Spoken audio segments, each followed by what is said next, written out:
একটি পরিবার সমুদ্রে ঘুরতে যায়, হঠাৎ করেই তাদের সাথে ঘটতে থাকে অদ্ভুত সব ঘটনা। হঠাৎ করে সমুদ্রের পানি বিলীন হয়ে যায়, সেই পরিবারটি সেখানে আটকা পড়ে যায়। তারা কি নিজেদেরকে সেখান থেকে বাঁচাতে পেরেছিল? জানতে হলে দেখতে হবে সার্ভাইভাল, অ্যাডভেঞ্চার এবং সায়েন্স ফিকশন মুভি সার্ভাইভ। আর একটা লাইক দিয়ে চ্যানেলটা সাবস্ক্রাইব করার অনুরোধ রইল। মুভির শুরুতেই আমরা একটি পরিবারকে দেখি যারা তার ছেলের জন্মদিন পালন করতে সমুদ্রে ঘুরতে আসে। এটা ছিল ক্যারিবিয়ান একটা সমুদ্র। পরিবারের সদস্যরা হলো টম এবং জুলিয়া স্বামী স্ত্রী, আর বেন এবং কেসি তাদের 2 ছেলে মেয়ে। হঠাৎ করে জুলিয়া সাঁতার কাটার উদ্দেশ্যে সমুদ্রে ঝাঁপ দেয়। অপরদিকে টম এবং বেন বড়শি দিয়ে মাছ ধরায় ব্যস্ত ছিল।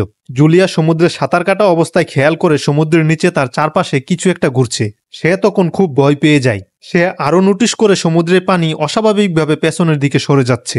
সে তখন বুটে যাওয়ার চেষ্টা করে, কিন্তু দেখা যায় তাদের বুটটা অনেকটা দূরে। তাদের বুটে থাকা ইলেকট্রিক ডিভাইসগুলো অস্বাভাবিক আচরণ করতে শুরু করে। টম এবং বেন মাছ ধরায় ব্যস্ত থাকার কারণে সেদিকে খেয়াল ছিল না।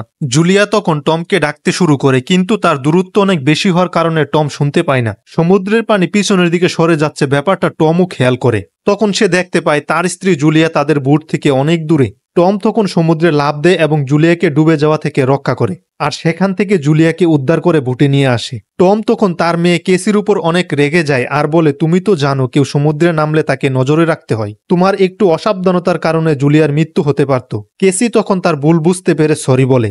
তারপর সবাই সকল প্রতিকূল পরিস্থিতি পেছনে ফেলে সামনের দিকে এগিয়ে চলতে থাকে।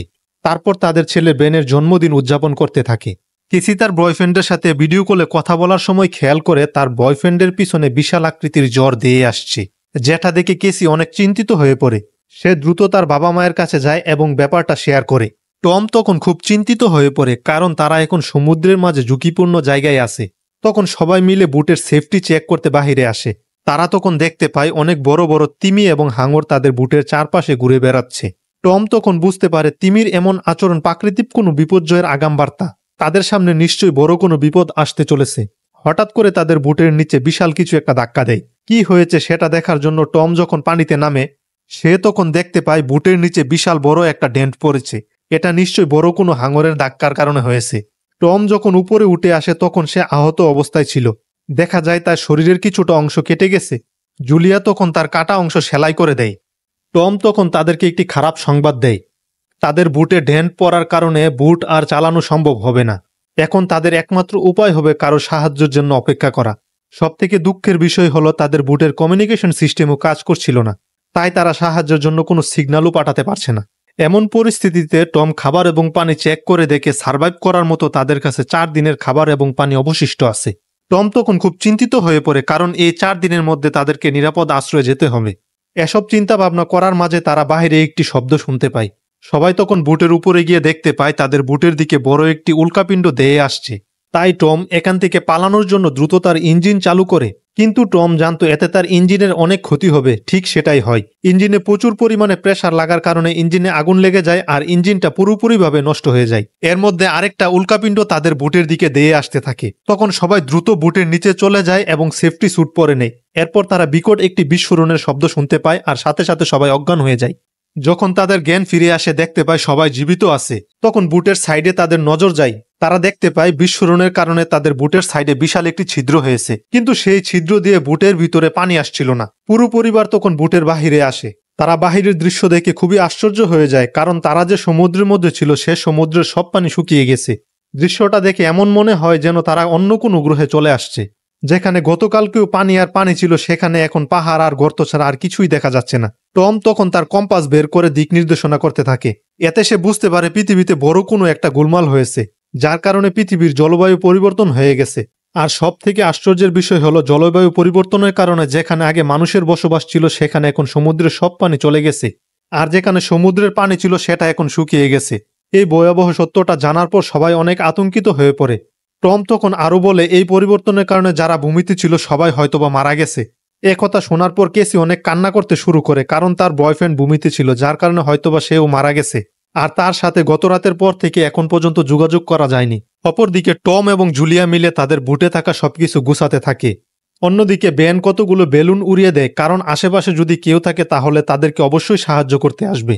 এরপর টম রেডিওর মাধ্যমে কারোর সাথে যোগাযোগ করার চেষ্টা করে, যদিও তার ধারণা ছিল কেউ কোনো জবাব দিবে না, কিন্তু আশ্চর্যজনকভাবে অপর দিক থেকে একজন সাড়া দেয়। আর সেই লোকটা ছিল একটা সাবমেরিনের ক্যাপ্টেন, যে সমুদ্রে এই পরিবর্তনের ঘটনার সম্পর্কে আগে থেকেই জানতো। সেও সমুদ্রের মাঝে সাবমেরিনে অবস্থান করছিল। ক্যাপ্টেন তখন টমকে জানায় পৃথিবীর চুম্বকীয় মেরুগুলো যে স্থান পরিবর্তন করেছে তা 7 দিনের মাঝে আবার আগের স্থানে চলে আসবে, যার ফলে পৃথিবী আবার আগের মতো হয়ে যাবে, অর্থাৎ 1 সপ্তাহ পর সমুদ্র আবার আগের মতো হয়ে যাবে। কিন্তু তখন সমুদ্রের ঢেউ অনেক ভয়াবহ রূপ ধারণ করবে। ক্যাপ্টেন তখন টমকে বলে, তোমরা এমন কোনো উঁচু জায়গায় চলে যাও যেখানে সমুদ্রের ঢেউ পৌঁছাতে পারবে না। টম এই কথা শোনার পর ক্যাপ্টেনের কাছে সাহায্য চাই। ক্যাপ্টেন তখন বলে, আমার সাবমেরিনটা শুধুমাত্র 2 জনের জন্য, যার মাঝে আমার একজন সঙ্গী মারা গেছে, এখন শুধুমাত্র একজনকে রাখতে পারবো। এই কথা শোনার পর টম তখন ক্যাপ্টেনকে বলে, আপনি যে কোনো ভাবে হোক আমার 2 সন্তানকে সাবমেরিনের মধ্যে রাখেন, আর আপনি যেটা বলবেন আমি সেটাই শুনবো। টমের এমন পরিস্থিতির কথা চিন্তা করে ক্যাপ্টেন তখন রাজি হয়ে যায়। এরপর টম ম্যাপ বের করে সেই সাবমেরিনের লোকেশন আন্দাজ করে টম তখন জুলিয়াকে বলে, আমরা সেখানে 2 দিনের মধ্যে পৌঁছাতে পারবো, অর্থাৎ জলবায়ু পরিবর্তন হওয়ার আগে আমরা সেখানে পৌঁছাতে পারবো। পরদিন সকালে পুরো পরিবার সেখানে যাওয়ার জন্য প্রস্তুতি নিচ্ছিল। ঠিক তখনই টম খেয়াল করে দূর থেকে একটি অদ্ভুত মানুষ সাথে একটি কুকুর নিয়ে তাদের বুটের দিকে আসছে। টম দেখতে পায় লোকটা আহত, তাই সেই লোকটাকে সাহায্য করার জন্য একটা পানির বোতল নিয়ে আসে এবং তাকে খেতে দেয়। লোকটা টমকে ধন্যবাদ দেওয়ার বদলে তার উপর আক্রমণ করে বসে। এই দৃশ্য জুলিয়া বুট থেকে দেখতে পায়। সে টমকে বাঁচানোর উদ্দেশ্যে বুট থেকে নেমে আসে। এরই মধ্যে লোকটি তার সাথে থাকা লাঠির মধ্যে লাগানো ছুরি দিয়ে টমের উপর আক্রমণ করে আর সেখানেই টমকে মেরে ফেলে। জুলিয়া তখন ছেলে মেয়েকে বাঁচানোর জন্য আবার সেই বুটে চলে যায় এবং বুটের দরজা লক করে দেয়। জুলিয়া তার ছেলে মেয়েকে একটি বক্সের মধ্যে লুকিয়ে ফেলে এবং তার মেয়ের হাতে একটি ফায়ার গান দিয়ে বলে এটা তখনই ব্যবহার করবে যখন খুব প্রয়োজন মনে করবে। এরই মধ্যে লোকটি তাদের বুটে উঠে পড়ে। তার হাত থেকে বাঁচার জন্য জুলিয়া একটি রুমের মধ্যে লুকিয়ে পড়ে। লোকটি তখন তাদের বুটে রাখা খাবার দেখতে পায় আর সেগুলো খেতে থাকে। লোকটি তখন জুলিয়া যেই রুমে লুকিয়েছিল সেই রুমের দিকে যেতে থাকে এবং সে দেখতে পায় রুমটা পুরোটাই ফাঁকা। আমরা দেখতে পাই জুলিয়া বুটে থাকা ছিদ্র দিয়ে বুটের বাহিরে চলে আসে। তার ভাগ্য এতটাই খারাপ ছিল যে নিচে আসা মাত্র লোকটির সাথে থাকা কুকুরটি জুলিয়ার উপর আক্রমণ করে আর জুলিয়া তার নিজের জীবন বাঁচানোর জন্য কুকুরটিকে সেখানে মেরে ফেলে এবং জুলিয়া আবার বুটের নিচে লুকিয়ে পড়ে। লোকটি বাহিরে আওয়াজ শুনতে পায় এবং বুটের নিচে তাকায়। তখন তার কুকুরটিকে মৃত অবস্থায় পড়ে থাকতে দেখে। এটা দেখে সে নিশ্চিত হয়ে যায় যে জুলিয়া বাহিরে গিয়ে তার কুকুরটিকে হত্যা করেছে। কিছুক্ষণ পর জুলিয়া আবার সেই বুটের ভিতরে প্রবেশ করে। ঠিক তখনই হঠাৎ করে সেই লোকটি জুলিয়ার উপর আক্রমণ করে। লোকটি জুলিয়াকে অনেক মারে। এক পর্যায়ে লোকটি জুলিয়ার গলা চেপে ধরে তাকে মেরে ফেলার চেষ্টা করে।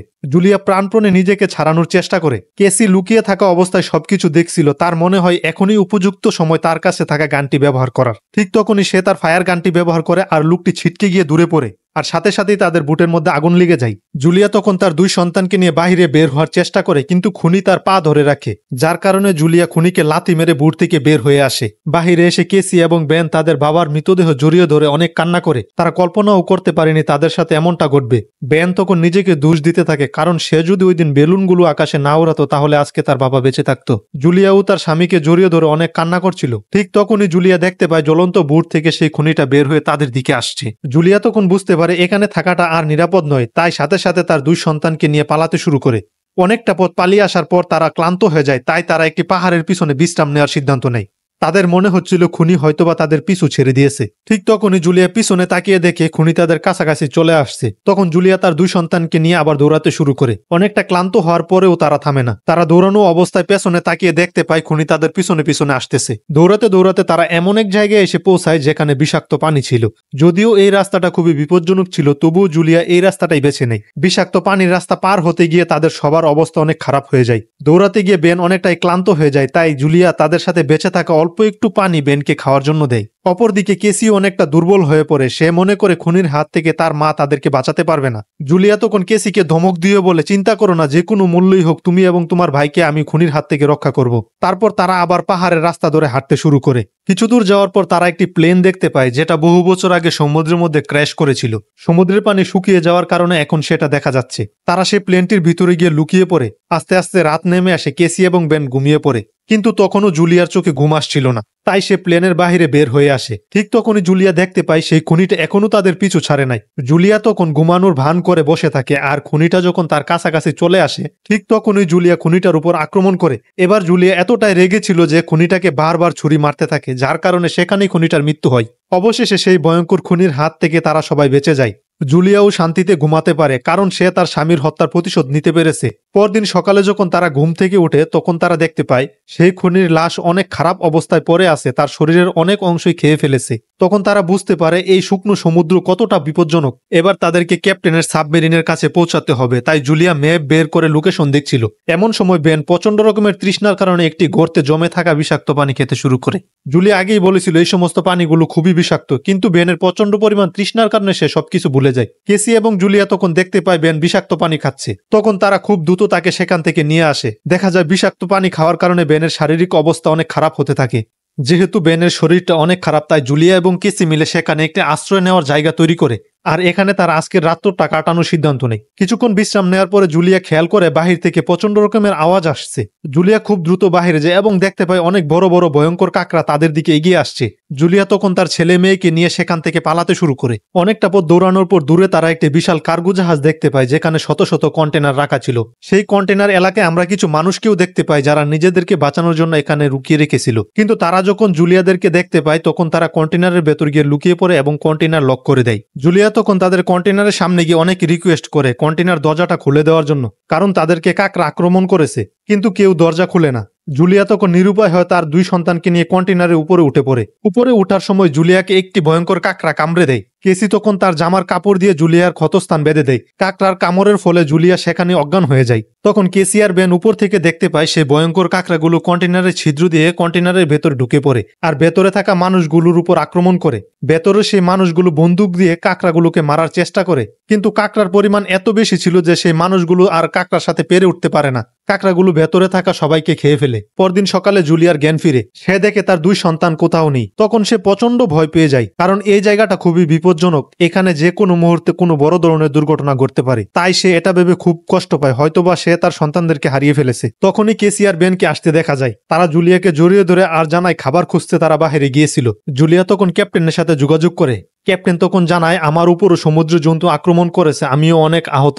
তোমাদেরকে খুব দ্রুত এখানে আসতে হবে, কারণ সমুদ্রের পানি আজকের মধ্যেই সমুদ্রে আবার ফিরে আসবে, যার কারণে সামুদ্রিক সকল প্রাণীগুলো সমুদ্রে চলে আসছে। এদিকে জুলিয়া তার ম্যাপটা হারিয়ে ফেলে, যার কারণে সাবমেরিনে যাওয়ার সঠিক লোকেশন বুঝতে পারছিল না। ক্যাপ্টেন তখন তার সাথে থাকা ফায়ার গানটি আকাশের দিকে ফায়ার করে, যার ফলে তারা লোকেশন দেখতে পায়। এরপর তারা সাবমেরিনের দিকে যেতে শুরু করে, কিন্তু তাদের সামনে আরো একটি বিপদ এসে দাঁড়ায়। তারা দেখতে পায় তারা যে রাস্তা দিয়ে যাবে সেখানে প্রচুর পরিমাণে বিষাক্ত বর্জ্য পড়ে আছে, আর এখন তাদেরকে সেই বজ্রের উপর দিয়েই যেতে হবে, যেটার উপর দিয়ে যেতে হলে তাদেরকে জীবন হারানোর অথবা রোগে আক্রান্ত হওয়ার সম্ভাবনা ছিল। জুলিয়া তার সন্তানদেরকে নিয়ে এই পথ ধরে এগিয়ে যেতে শুরু করে। তারা যখন পাহাড়ের রাস্তা দিয়ে হাঁটছিল, হঠাৎ করে পাহাড় ধস শুরু হয়। জুলিয়া সবার পিছনে ছিল। হঠাৎ করেই তার সামনে এসে বড় একটি পাথর পড়ে আর তার সামনের রাস্তা বন্ধ হয়ে যায়, আর জুলিয়া সেই পাথরের পিছনে আটকা পড়ে যায়।